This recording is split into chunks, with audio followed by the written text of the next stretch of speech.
मन कंट्रोल में नहीं रहे तो फिर वाणी भी वैसा ही निकलता है। कहा गया है, वचन दिया सोचा नहीं, होगा क्या परिणाम।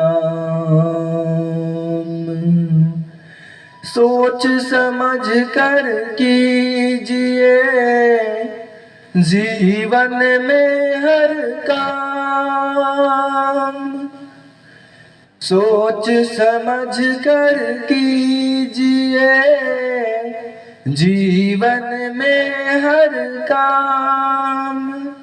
अगर मन सही दिशा में अगर नहीं लगाए तो फिर वाणी भी वैसा ही हो जाती है, और फिर उसके बाद कुछ से कुछ भी हम लोग बोलते रहते हैं। इसलिए मन के ऊपर नियंत्रित रखना यह हमारा धर्म भी है और यह हमारा कर्म भी है। और हम जो देखते हैं, हम जो सुनते हैं, हम जैसे वातावरण में रहते हैं, मेरा मन उसी प्रकार का हो जाता है। इसलिए कुसंग में मन कभी नहीं लगाना चाहिए, संगति अच्छा रखना चाहिए। कसंगत से गुण आत है, संगत से गुण जाए। लोहा जरा जहाज में, पानी में अतिराय। अगर कील को वो काट के लोहे में भी अगर ठोक दिया जाए तो फिर वह उसका संग करके वह पानी में तैरते रहता है। ऐसे ही हमें संगति अच्छा रखना चाहिए। और जिसका जैसा मित्र होता है ना, उसका वैसा चरित्र भी होता है, और जिसका जैसा चरित्र होता है उसका मित्र भी वैसा ही होता है। जिस कोई भी व्यक्ति का जिसका जैसा चरित्र होगा उसका मित्र भी उसी प्रकार का मिलेगा, और जिसका जैसा मित्र है उसका वैसा ही चरित्र हो जाता है।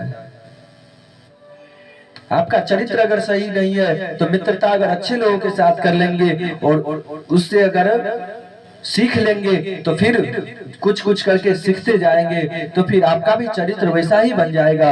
और हाँ, अगर कोई अच्छा व्यक्ति भी है, अगर उसके साथ कोई बुरा व्यक्ति मिल जाए तो वह अगर दब जाएगा तो फिर अच्छे व्यक्ति को भी वह बुरा व्यक्ति उसको भी बुरा बना देगा।